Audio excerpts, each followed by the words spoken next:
Every team, every topic, everywhere. This is Believe.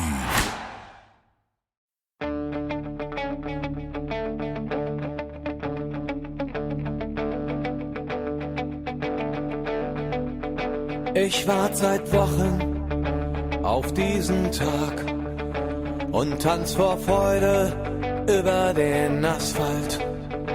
Als wär's ein Rhythmus, als gäb's ein Lied, das mich immer weiter durch die Straßen zieht. Hello and welcome to Gegenpressing, the German football podcast from the Football Grad Network. I'm your host, Bryce Dunn, and joining me, as always, is Manu Veth. Manu, how have you been? Yeah, the same as always. Very good. Bit traveling yesterday, season opener in Major League Soccer, which meant I was in Vancouver, covering that game for both Football Grad and Pro Soccer USA. So that was a very busy day, very exciting day. You know, the first day of the season is always lots of fun. So that was a great day yesterday. But yeah, busy. How about you, Bryce? How have you been?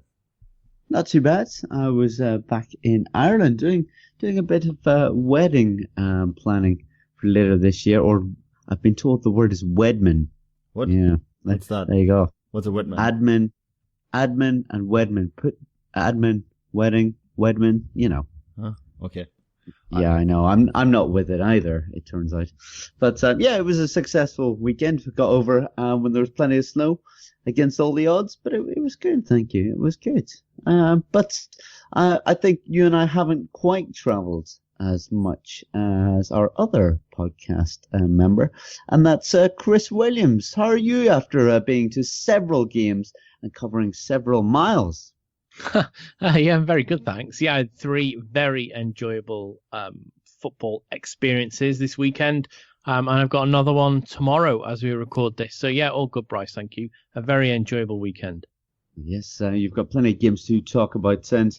I suppose, guys, let's just jump into the weekend's action and start off with the Friday night game where we see Borussia Mönchengladbach taking on Werder Bremen. This game had it all, as they said, with Borussia Mönchengladbach going 2-0 up for Werder Bremen to come back 2-all.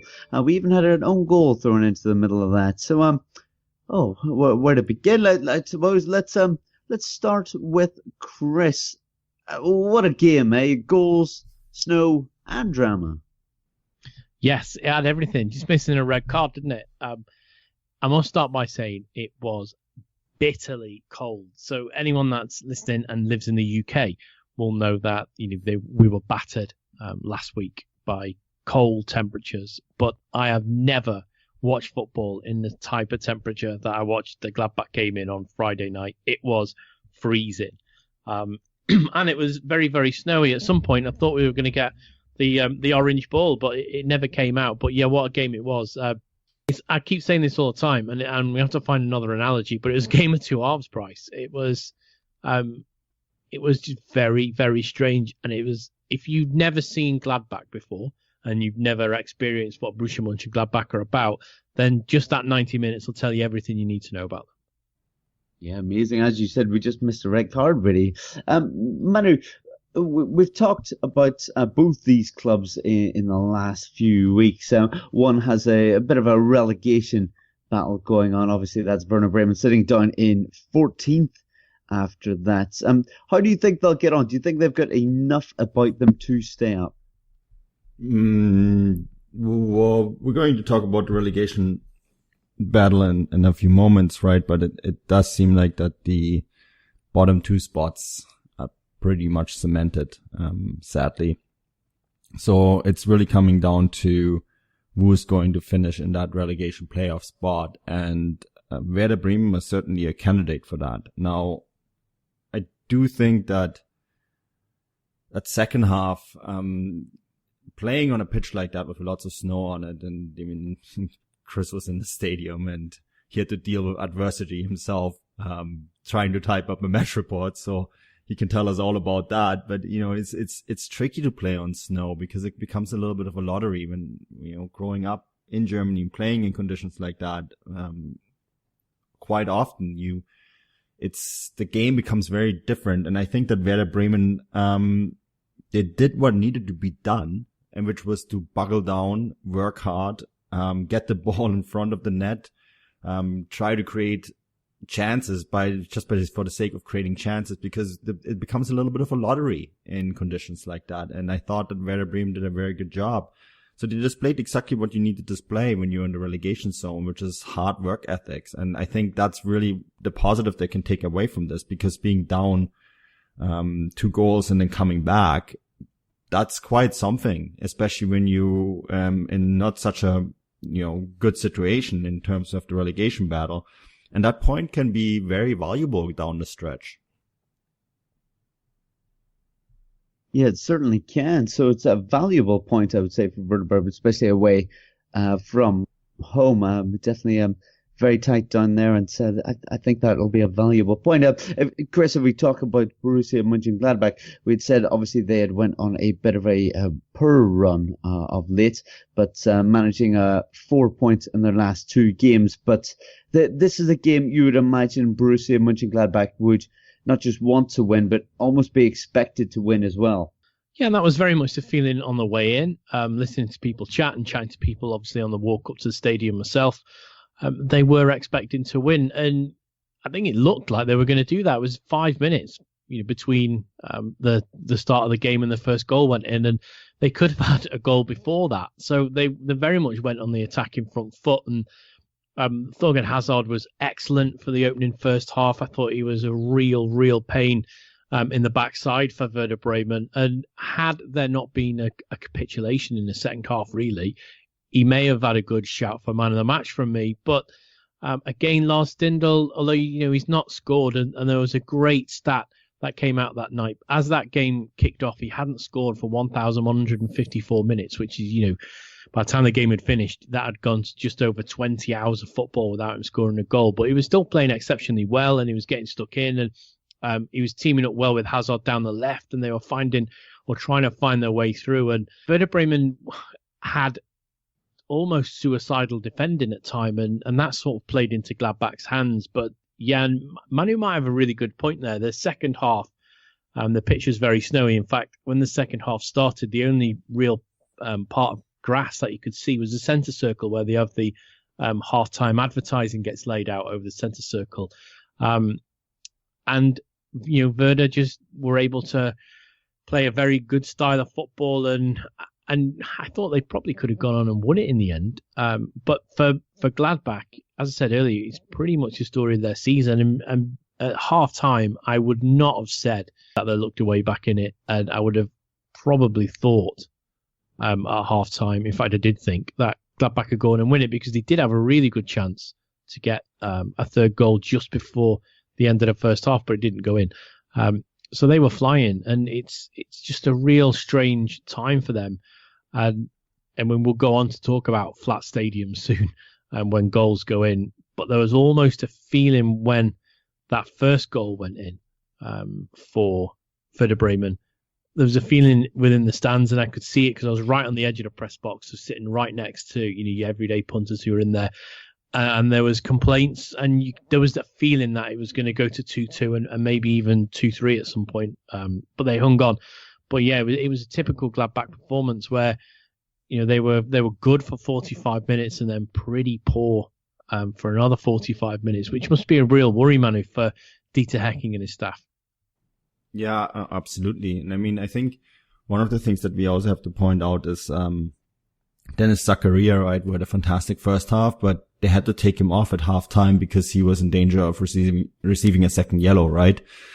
And Cuisance is a good player as well, but I feel without Zakaria, the stability in Gladbach's side was just gone to a certain extent. So maybe that's really one of the other things that really influenced this game, is the fact that a young, talented midfielder like Zakaria was very good at the night, but then sort of undid his own good work by being in danger of being sent off. So it's that's maybe a bit adds to the typical Gladbach story, doesn't it? Yeah, I mean, it seemed that the season started so brightly for them, but has fallen by the wayside. It's little bit frustrating for them. And in the coming weeks, they've got some tricky games as well. Away to Bayer Leverkusen, followed by a game at home, but against Hoffenheim. And they're going to be doing rather well to get 4 or more points out of that, I think. But let's, as Manu said, move on to the relegation zone. And yeah, it's rather unfortunate that it looks like 17th and 18th are nailed on at the moment. Cologne kill me, Chris. They kill me. Every week they show a glimmer of hope, or they go on a little run and then they blow it again. And I don't know how much more of this I can take. They went 1-0 up, didn't they? It looked all rosy, and Pizarro had that goal. You seen all the pizza gifs on Twitter. And then it all just went horribly wrong. But before we talk about the game, how did you enjoy your trip to Cologne? Isn't it just fantastic? Yeah, it is. And I put on Twitter that I'm in a very, very privileged position where I'm able to go around, quite a substantial part of Europe and go to football for free and report on it. And it's a wonderful experience. But there are very few stadiums that leave a lasting impression on me. And Cologne the Rhine Energy Stadium will leave a lasting impression on me. It was a fantastic stadium, and it's very what I would call a traditional English stadium. The stands are so tight to the pitch. It's got a real good feel to it, and that's the first thing that shocked me was how close I was to the pitch in the press box. That never happens as well, right down the front by the pitch. And it was so tight. And although the stands go back, they're at quite a strange angle compared to most stadiums. So even at the very top, the supporters feel close, and the atmosphere was unbelievable. It was a real good atmosphere. I haven't seen atmospheres like that apart from European games sometimes.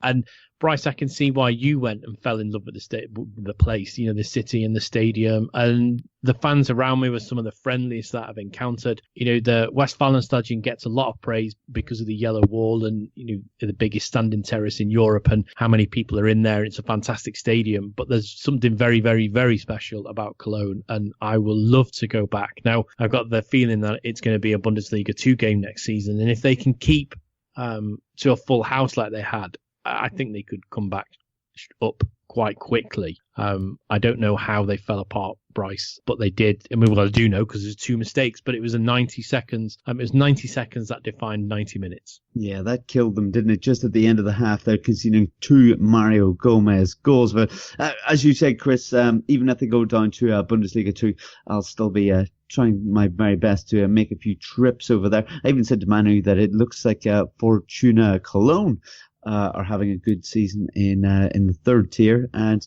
that it would be quite exciting if both those teams could tear off in Bundesliga 2 against each other, even if a little unlikely for Fortuna. But Manu, you and I have discussed about how we were optimistic about Cologne pulling out of this position. The optimism starting to fade a little bit, isn't it? Yeah, I think that's it. It's just so hard for them. I think really when you see the mistakes, there's always a glimmer of hope, and then, as you said, they get undone. I think some of it is down to the fact that it's the way they found themselves with just 3 points going into the winter break. Every game for them is like a final. And I think that is something that is quite strenuous. And you see the team is playing always at the maximum because they don't have another choice, right? They have to always go for the 3 points. No matter who they're playing, they always have to go for the 3 points to keep this glimmer of hope alive. And I think that is really just also how you see mistakes happening, mistakes that then get you undone, because you always play on that edge, always play at 110%. You are more likely to make mistakes, but they don't have a choice, right? So this time it was Timo Horn.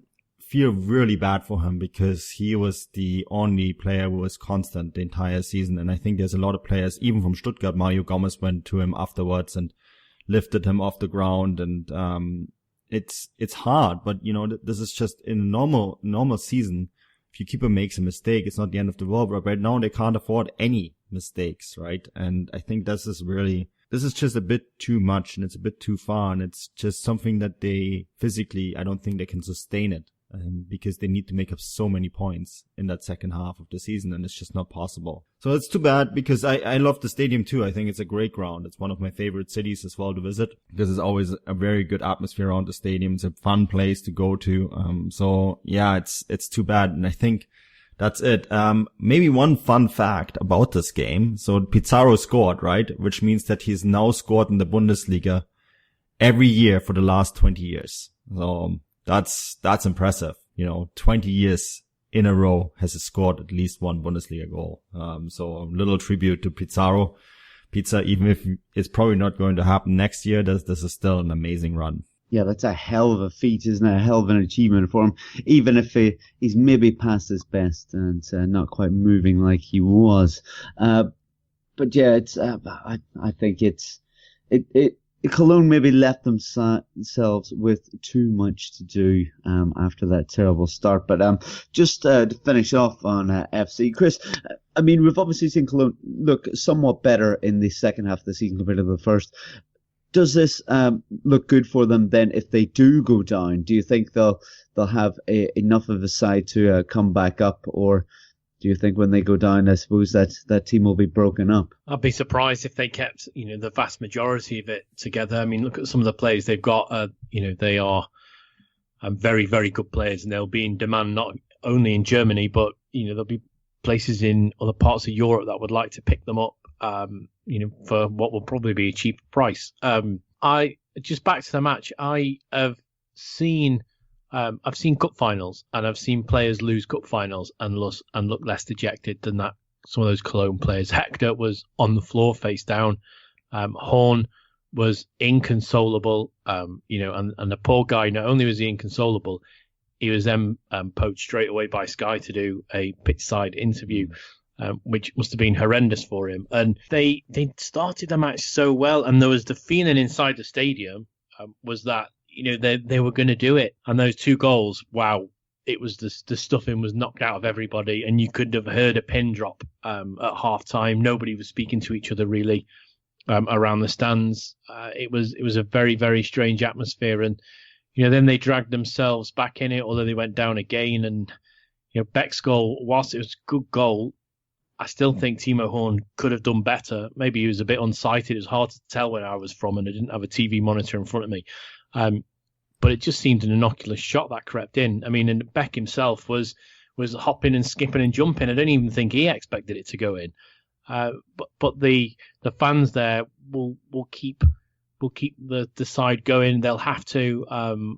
But yeah, I got the feeling leaving the stadium that everybody in there thought that was it. That was a season-defining game, and they were beaten, because that was the chance, Bryce, for them to go above Hamburg. And I think if they'd won that and come off the bottom for the first time since August and leapfrogged Hamburg, that would have given them such a boost that maybe they could have pushed on. But it's almost, it's like that gold medal was just in their grasp, and it slipped away from them. And it'll be hard to see them come back from this now, because I think that'll be one of the biggest mental tortures that they will get this season.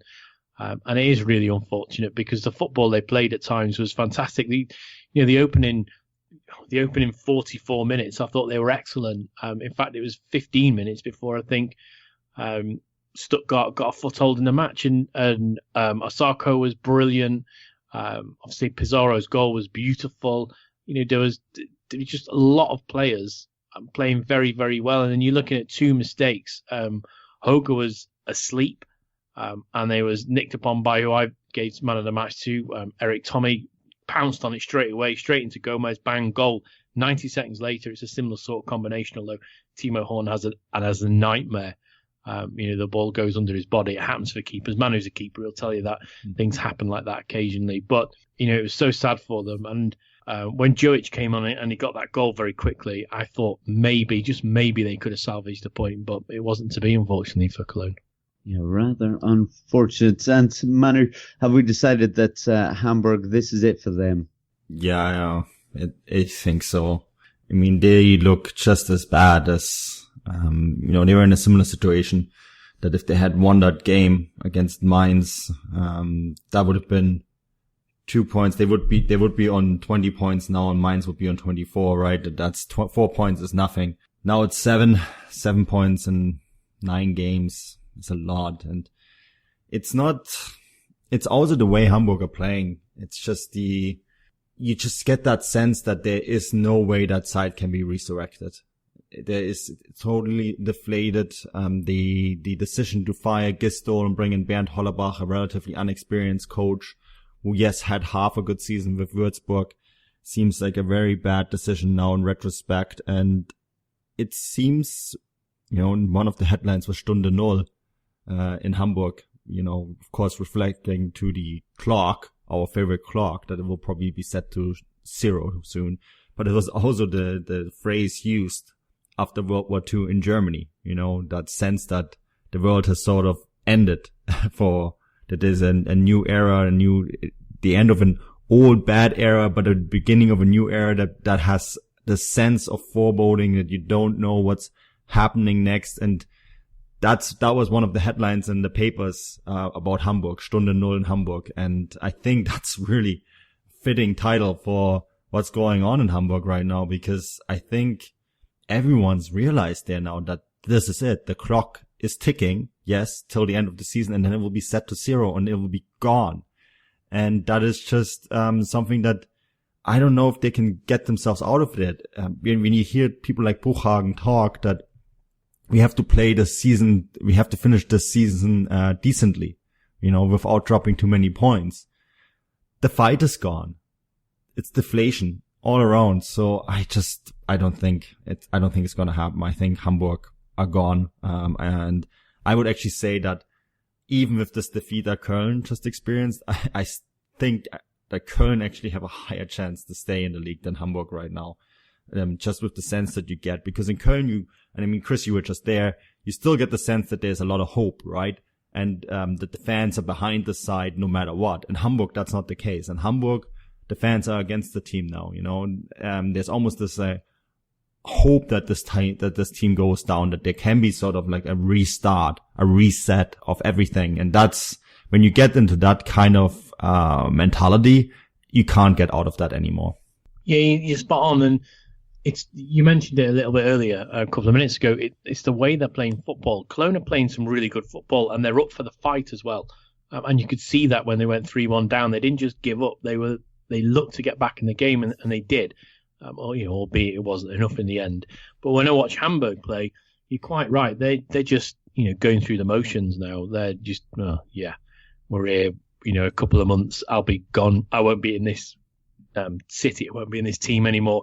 I'll be getting my wages paid by somebody else. And that's the feeling I get there. Where at Cologne, I did get the genuine feeling that the players want to pull themselves out of that mess. And the way they're going, I think the teams at some point will flip. And it wouldn't surprise me to see Hamburg finish rock bottom. Yeah, I think that's a good bet. How are they not going to finish rock bottom? And there's 4 or 5 players in that side that already know that their contracts are not going to be extended. So it's, I just don't see it. I really can't see it. I think this is it. We're going to lose the last dinosaur of the league, will be gone. And maybe, that's not a bad thing. But on the other hand, I always think that relegation is such a cutting experience, isn't it? I mean, you lose players, you lose people working for the club because you have to cut down. The budget is going to be half of what it was. You lose a lot of prestige. The fact that this was the city that's always been in the Bundesliga, that's going to be gone. Hamburg is a big city. It's the second biggest city in Germany. All of a sudden, there's not going to be any Bundesliga football there. That's going to be a big loss of prestige as well. So I think this is something, some people in Germany, Bryce, you mentioned that you were in a bar and said how they hope that Hamburg are going down, but, can be something cleansing about relegation, but people also forget that it can also be something that can destroy a club. Yeah, that's it. We've seen in different countries, haven't we, that teams go down and they come back stronger. And then we've also seen them go down and then drop down even further. I suppose, if you're in England at the moment, you'd look at Sunderland for an example, and you would say that things are looking very challenging for them in the second tier in the Championship. And you would like to hope that that doesn't happen, Hamburg, and that they can go down and kind of sort themselves out and come back up. I think that's what a lot of people would like to see, but yeah, they definitely need to change something, and it doesn't look like sitting, sitting in 16th the last few years has done them any favors. So yeah, good luck against Bayern Munich next week. That's all I can say. Oh, that's going to be a disaster. Well, double digits, Bryce, and I'm not even joking. I think that could be double digits. I think you're right. Hamburg obviously aren't defending very well, but they're not getting goals either, and yeah, it doesn't look good, and especially when Bayern are coming off the back of a rather hefty win this weekend, which I'm sure we'll get to. But before we go back and talk about Stuttgart, aside that are incredible form against Cologne, let's just look at Bundesliga 2.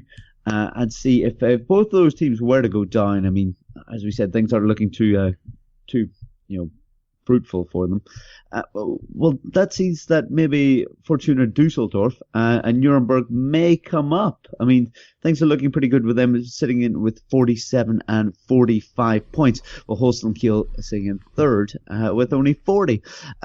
Manu, these are obviously two sides that are familiar to the Bundesliga, and would you be welcoming them back into it? Is the question I'd be asking.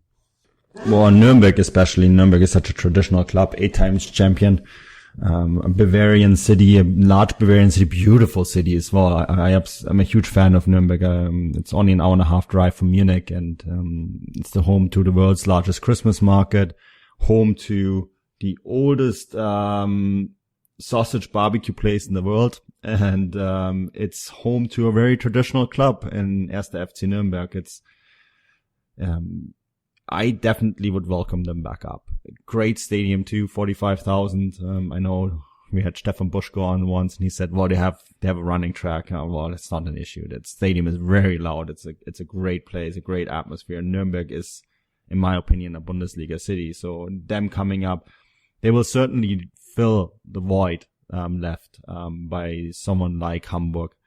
And Düsseldorf is one of the richest cities in Germany, together with Munich, the highest living standard in Germany. It's a beautiful city as well. I was very fortunate that I was there in November and saw them play against Dynamo Dresden. They have a very good side, very well-run project by Friedhelm Funkel. And it's a great stadium as well, huge stadium. And I think that they easily, Düsseldorf, of course, Düsseldorf and Cologne don't get along at all. It's a 30-minute train ride between the two cities. So there will be will be interesting to watch social media when the one goes up and the other one goes down. But yeah, that's definitely going to be another, fantastic team and city coming to the Bundesliga. If that's how the table is going to end up. And I think Nuremberg and Düsseldorf have enough to finish the season in first and second place and go up.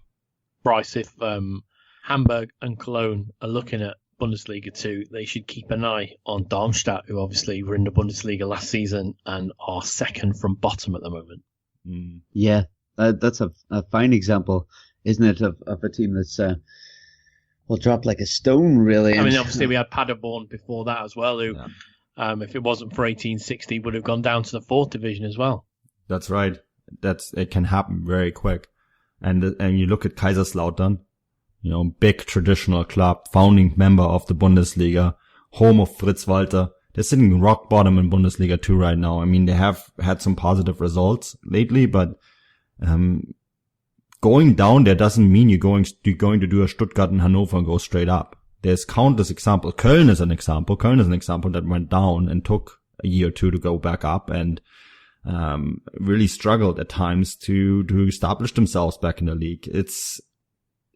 Remember, we have chatted about this. This is only 18 teams in both leagues.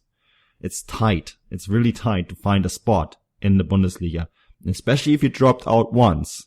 Not everyone is as lucky as Stuttgart, that have Mercedes step in, the year after they get back promoted and invest 50 million euros in the squad, which allows a side like Stuttgart to be promoted, fire their coach, bring in a different coach, and sign someone like Mario Gomez in the winter transfer market. Not many teams in Germany have that privilege.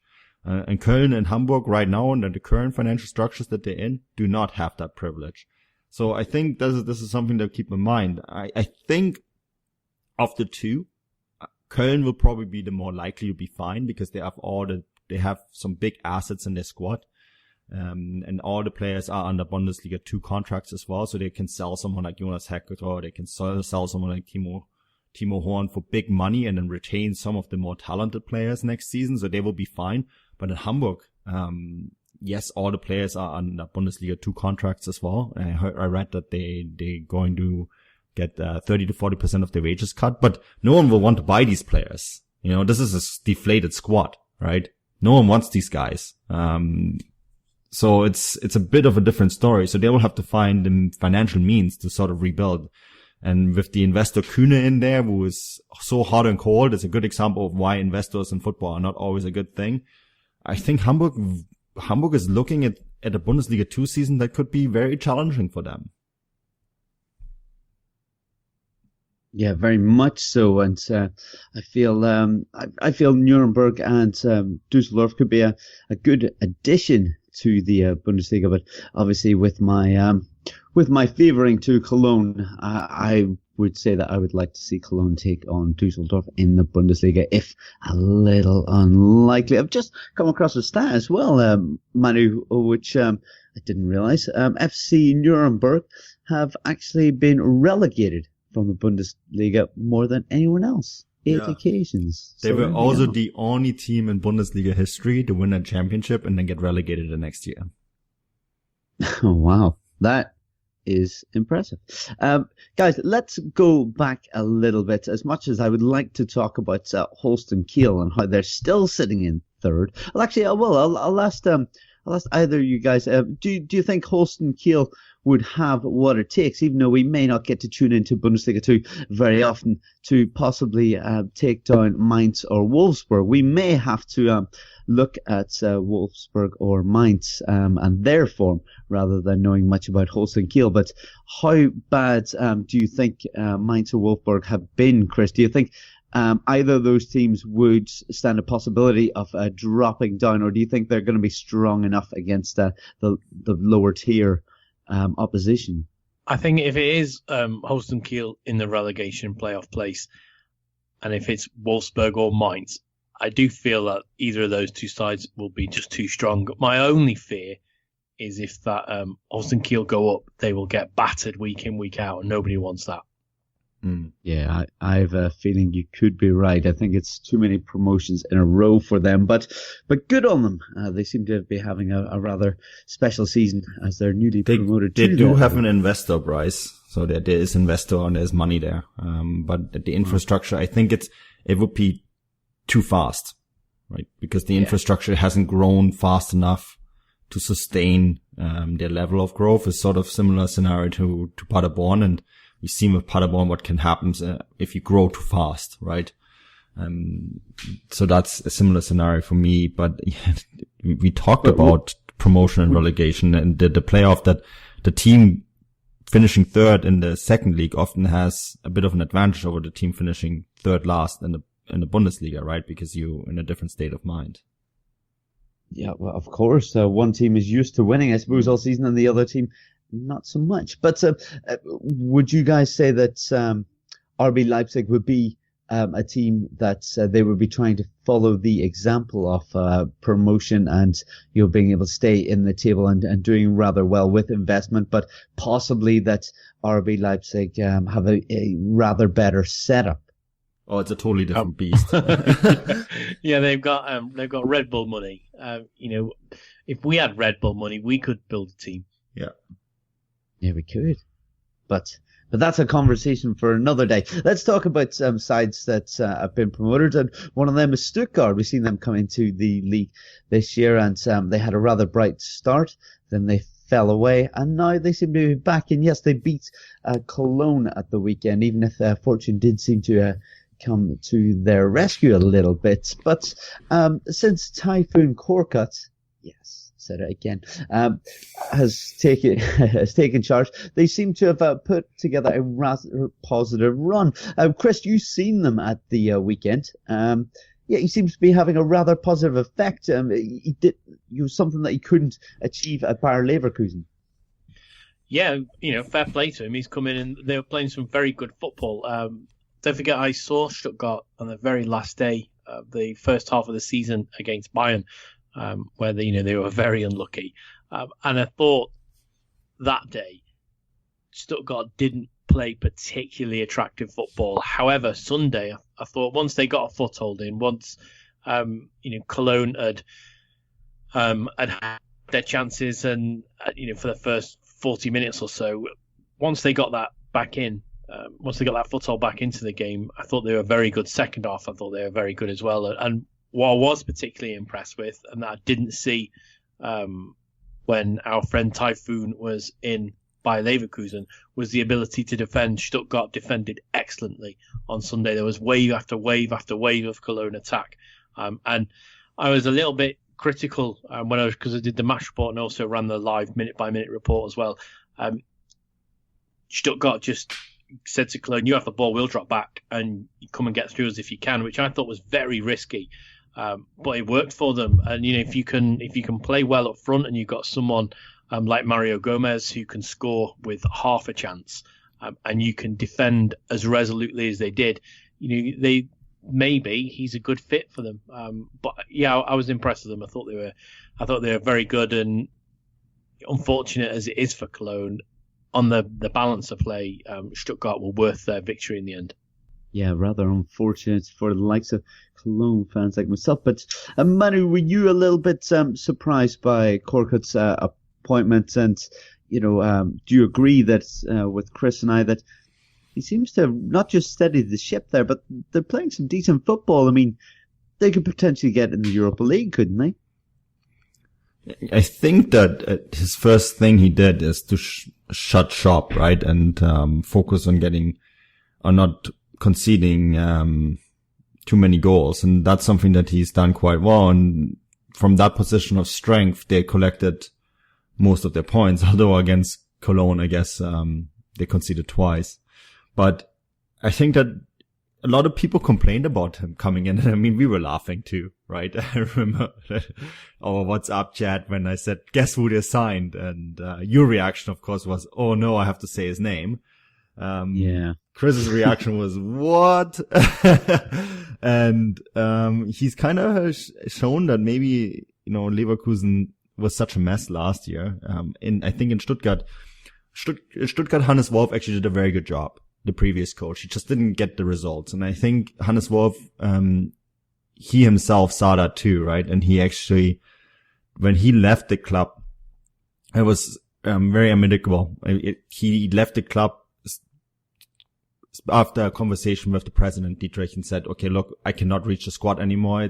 Maybe it's time we change something. So Korkut found a good foundation. So he had to just make some tweaks because as Chris said, when I saw them against Dortmund, Chris saw them against Bayern, both times they were quite good.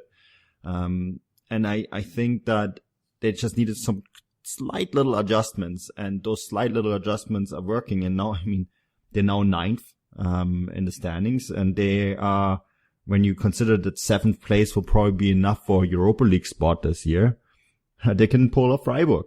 They really could. It's only 2 points to a Europa League spot for them right now. They're definitely out of relegation trouble. Something like 36 points will be enough this year to not get relegated, I reckon. And they're only 1 win away from that. And 2 points away from a Europa League spot. So, that would be, of course, an amazing turnaround for Stuttgart. Yes, indeed. I must give credit to him as well, because I thought it was a bit of a odd appointment. Not just not wanting to say his name, but didn't really rate his time at Bayer Leverkusen, and seems to be doing a very good job. And they'll be taking on RB Leipzig next. But I think it's about time we talk about that Saturday night game, and where we've seen RB Leipzig taking on a Borussia Dortmund, which ended 1-1. Both teams obviously have aspirations of getting into the Champions League and finishing as high as they can in the table. They've both had up and down seasons, I feel, and they're trying to balance the Europa League as well. Chris, how did this game go? Who looked the better, and who is this a better result for? Well, I think on the balance of play, it was a fair result, but who's it better? That's a good question, Bryce. Who's it a better result for? I would go with where both teams are at the moment. that it's a better result for Leipzig because Dortmund were second on the day. I've got a bit of a funny backstory to this. Well, it's only funny if you think it's funny, but I'm going to tell you it anyway. I was at Schalke Saturday afternoon watching their game against Hertha Berlin, and after a press conference had finished and I was still working, I asked if they could put the Dortmund game on, and I got the worst look I've ever gotten in my life. I had to double check that I hadn't sworn in German, and I had to check what I'd said to them. But yeah, I said, "Can we put the Dortmund game on, please?" And the look I got was to die for. And then I remembered I was at Schalke, and that's probably why they looked at me like that. Surely you should have asked, "Can we put the RB Leipzig game on?" Yeah, that's probably what I should have done. Can we put the Leipzig game on? But I said, "Can we put the Dortmund game on, please?" And the lady who had the TV control in her hand just scowled at me. So I had to go upstairs, believe it or not, Bryce, where it was on in the bar in the Veltins Arena, and I got to see a little bit of it, and then it got kicked out. You still got to see it, I suppose. But yeah, it was. I would say it's a better result for Leipzig because Dortmund were higher up the table, but then obviously Leipzig took the lead and couldn't hold on to it. So there's 6 and 2 threes for either side. I'm sure neither of them will be happy with a point each, though, because had either of them won, it would have given them a better standing in the table. I think it's all about who finishes second, third, and fourth now, because they're going to get Champions League football. I think it's the prestige of who finishes seconds and who can say, actually, you finished fourth. It's really hard to get a win out of this one because, I mean, if Dortmund had won that one, they would have opened up a massive gap to Leipzig, right? There would have been 4 points. So now it's just 3. Sorry, it would have been 5 points, and now it's just 3. So I think that Leipzig are not too unhappy with the point. At the same time, I think when you just look at the way both teams played, and I think this is something that you hear from both camps, is that they were both quite happy with the way they played, because this was probably Dortmund's best game under Stöger. And this was also Leipzig's best game in 3 games. Both teams played open, attractive football. Dortmund, I think, scored 3 offside goals in the first half alone. There was lots going on, and I think that this game probably deserved a few more goals in overall. And I think that both teams will be looking back and just say, okay, well, the result is not what we wanted, but the performance was. Because if both sides play the way they did that evening, on a regular basis, both of them don't have to worry about reaching the Champions League, because that will be enough against any of the other 16 teams to get 3 points in this league. So I think that's really what both teams are going to take away from this. I thought the draw was very deserved. I think that both sides did not deserve more than a draw because they were so even on the field. What this has done, though, this draw, is you seeing who's going to be better for it. One of the reasons I think it's better for Leipzig, because Dortmund now are locked on the same points as Eintracht Frankfurt. And what is next Sunday's game? Dortmund against Eintracht Frankfurt. Although it's at the Westfalenstadion, if Dortmund lose that and the teams around them win, they could find themselves, out of the top 4, potentially down to 5th, maybe even 6th at the end of that match day. So then you will see how much of an implication this draw's had for them. And Leipzig are against Stuttgart, who could close the gap to 6th place to 3 points. Would it be feasible to see Stuttgart and Eintracht come out on top in those games? I mean, both teams have both won this weekend, but both teams have looked fairly strong this season. I think Frankfurt probably more likely than Stuttgart, to be honest. I mean, Frankfurt, last year, this time of the year, they deflated. This year, that's not happening. And, they're not consistent, but this year, consistency is not with anyone but Bayern. I think that's going to be the game to watch. Frankfurt-Dortmund is going to be the biggest game to watch on that weekend on Sunday. Sunday 6 o'clock kickoff in Germany, 5 o'clock kickoff in the UK, 9 a.m. on the West Coast, 12 p.m. if you're on the East Coast in the United States. That's going to be the game to watch, in my opinion, because this is going to be one of those two sides will make a big step towards the Champions League that evening. Yeah, most certainly. And may I just say that Eintracht aren't bad on the road either. They've won more games on the road than what Dortmund have at home. So there's just another little fact to throw in that probably means nothing. But we will have all the facts and everything that you need to know about this game on fußballstadt.com. Of course we will. We always do, don't we? Right. Well, I suppose, Chris, we better talk about your time at the Schalke game. Well, you're going to have to fill us in on just how it all went down, apart from you getting a load of abuse for asking to watch the game after. Schalke came out on top 1-0 winners. Where, I suppose the two questions are, how good are Schalke at the moment? Are they good enough to get into the Champions League? With Guido Burgstaller playing, yes, they are. I thought they looked a little bit, I'm going to use this word, Bryce, impotent up front on Saturday. And I say that because it's a video that's going around social media. Well, you didn't need to go there. It's horrendous, isn't it? It's a terrible video. However, I thought that this was, still don't know how this game ended 1-0 because, it could have ended up 4-4. It was actually a pretty good game to watch. But they were just a little shy in front of goal. And that's my only fear for Schalke, is that if Burgstaller's not playing at the moment, he seems to give them that impetus to score. So if he's not on the score sheet himself, he's feeding those around him. So his loss through, that yellow card suspension, that 1-game suspension, they just about got away with. I thought the rest of it, they were okay. Had Hertha had their shooting boots with them, I think Schalke could have been undone on Saturday. But, they've done what they've done. And crucially for them now, they've leapfrogged their main rival in the area, Dortmund, and they're second in the table. And, that's a lot of local rivalry and intensity that will come out with that league position. And if it stays like that, Schalke will obviously be ecstatic. But on the balance of play, I suppose they just about deserved their win, and I only say that because Hertha couldn't score. But Marco Pajka, I thought it was very good throughout the whole game.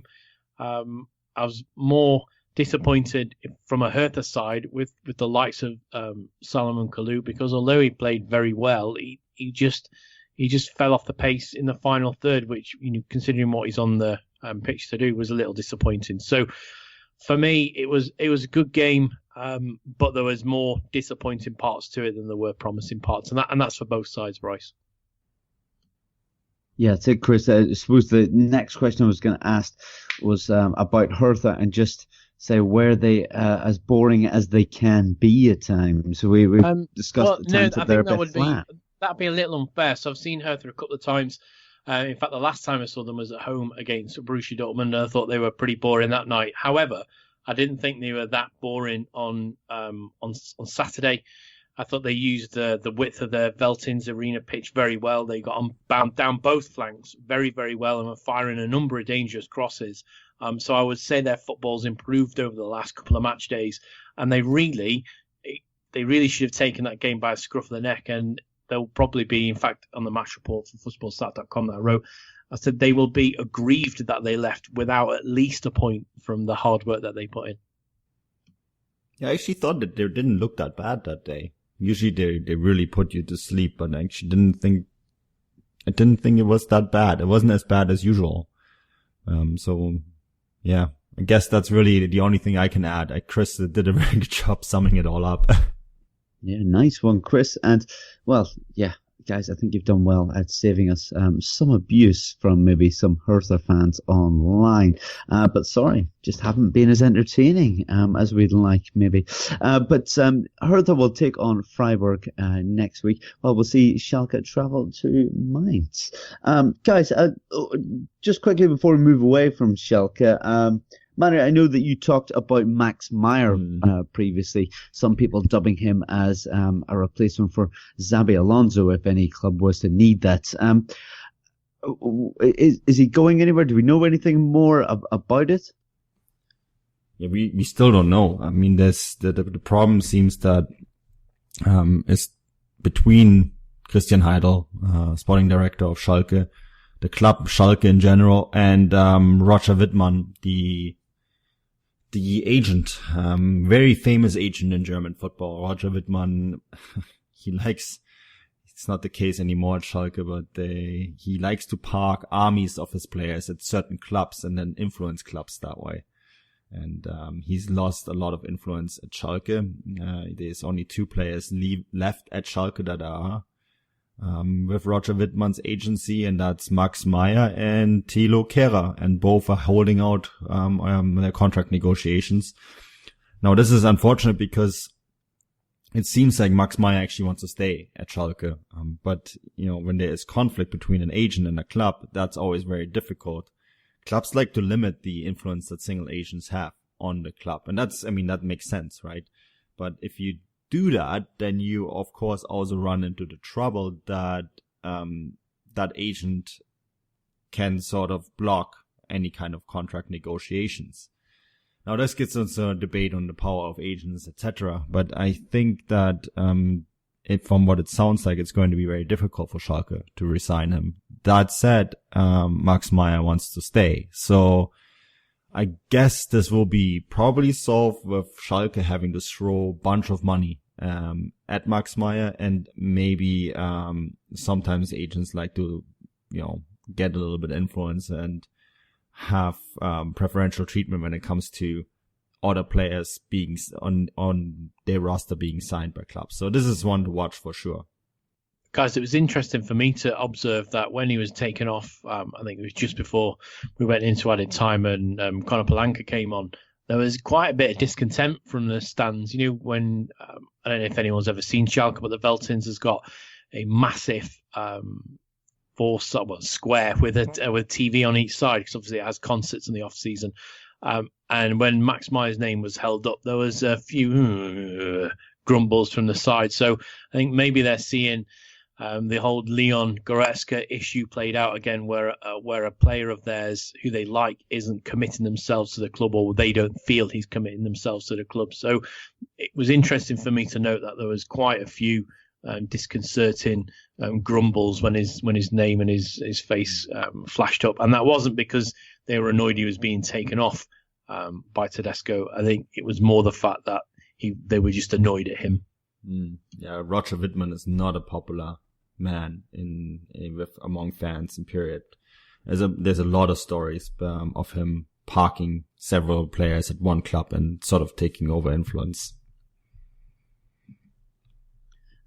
May I just ask the guys, I mean, if we see, well, we know Goretzka's leaving, but if we see a Meyer leave in the summer as well, obviously 2 big players for Schalke and for Tedesco.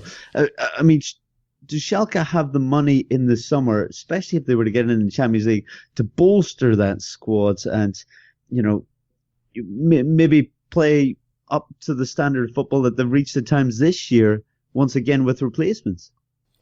That's, I don't know. I saw the statistic today that Schalke has lost more players to free agency than any other club. You can't replace players if you don't get money for them. So I think it'd be a lot of work for Christian Heidel next summer if he loses both Max Meyer and Goretzka. And Dominic Tedesco will be pulling what remaining hair he's got out, because he's coached Meyer into that deeper role. So I think he will feel, not that it's a wasted time, but he will feel that just where he was getting somewhere with a very quality player and being able to maybe make him into a multi-role attacking midfielder, central midfielder and defensive midfielder. So, a multi-midfielder role can play in any of the 3 key central areas. For him to lose him after he's coached him, that would be that would feel a kick in the teeth, I think, for any coach. Yeah, most certainly would. I suppose we better talk about another potential transfer saga that's going on with Robert Lewandowski as well of Bayern Munich. We've seen the striker sat on the bench at the weekend as Bayern were away to Freiburg and ended up winning 4-0. Chris, what exactly is going on there? We've heard in the past about him being linked with a possible move to Real Madrid, but is this actually going to happen, or is it just maybe paper talk? Oh, well, there's lots of talk at the minute, isn't there? And when you've got someone like Jupp Heynckes mentioning it in his press conference, saying that maybe he needs to concentrate on playing for Bayern, and why would you want to look anywhere else than Bayern? And then all of a sudden he's not starting. That may say something, but you also have to remember that Bayern have got some crucial games coming up in the next couple of weeks, and the whole reason they brought Sandro Wagner in was to be able to keep Lewandowski fresh. So when you're going away to Freiburg, that's not really, no disrespect to Freiburg, that's not really going to need your strongest 11 when you're Bayern Munich. So if there was any chance for him to be rested or rotated in the next few games, that was the game. I don't think it's helped that he's surrounded by constant speculation. And can I see him going? Well, Bayern have come out and said that basically he's not for sale unless they get a remarkable amount of money. Look at what players are going for at the moment. Is he better than Osama Dembele? Yes. Is he better than Felipe Coutinho? Yes. So, there you're looking there for 150 million euros all in. Depending on payments and structures of payments, they're still around about 150 million. So I think it would take 150 plus, maybe even 200 million for Bayern to part company with him. And will Real Madrid pay that? I just don't know. With Spanish sides sometimes, especially with Madrid, they seem very happy to unsettle players, a little bit like Barcelona do, unsettle players and then try and get them cheaper. And I think if they're going to try that with Bayern Munich, they're going to try that with the wrong club. Yeah, I think we can bury actually any speculation that Lewandowski is going anywhere. Bayern have said we're not a seller's club. End of story. Boom. They're not selling. They have driven that line in the past with other players. Frank Ribéry, for example, when Chelsea came and offered 65 million euros plus, I think it was Bozinga at the time for Frank Ribéry. Bayern said nope. And with other players, Thomas Müller had a massive offer from Manchester United. Bayern said nope. Bayern don't want to be up here as a seller's club. That's the bottom line.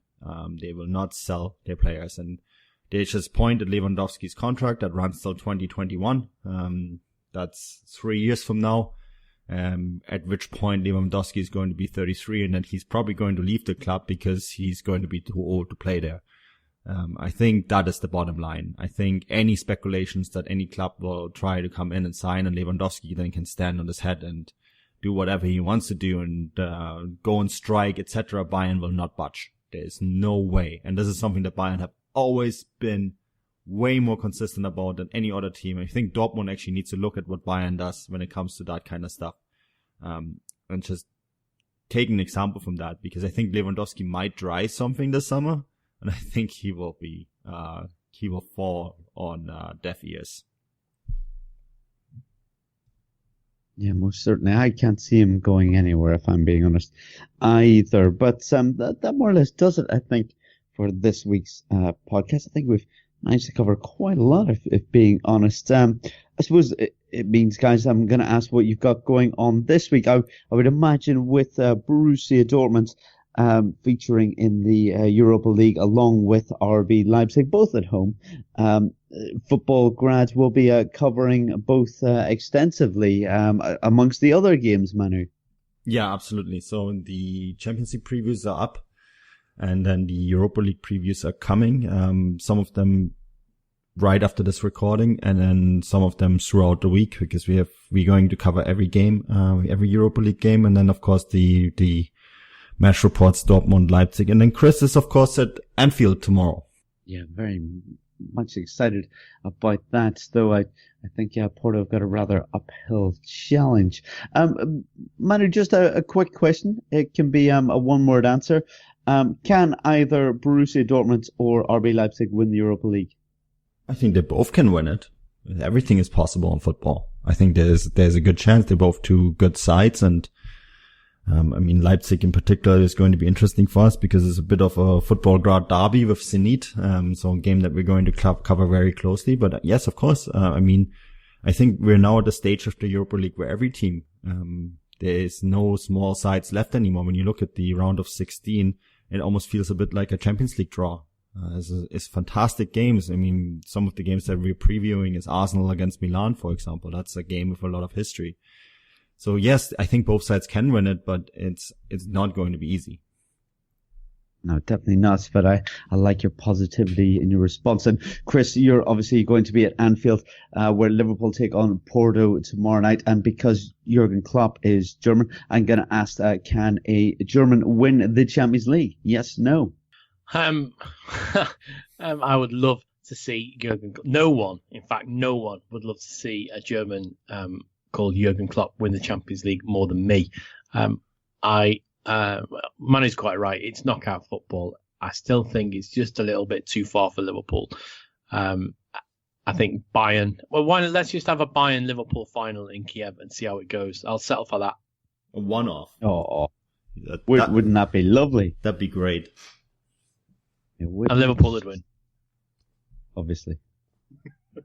We might be a little bit one-sided here, Chris. But Chris, apart from going to Anfield this week, what have you got going on? What would you like to draw people's attention to?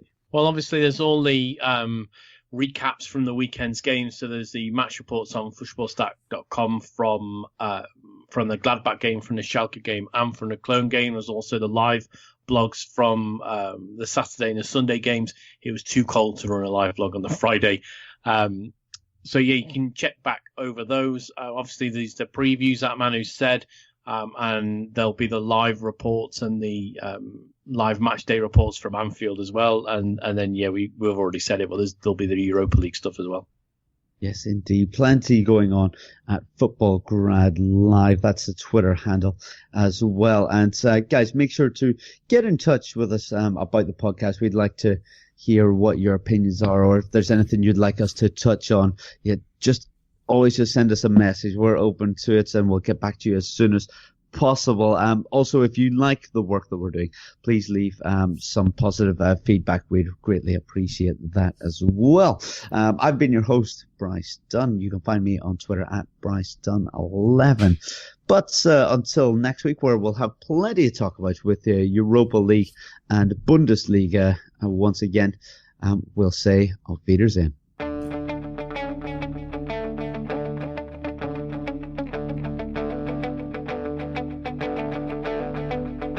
Ich warte seit Wochen auf diesen Tag und tanz vor Freude über den Asphalt. Als wär's ein Rhythmus, als gäb's ein Lied, das mich immer weiter durch die Straßen zieht.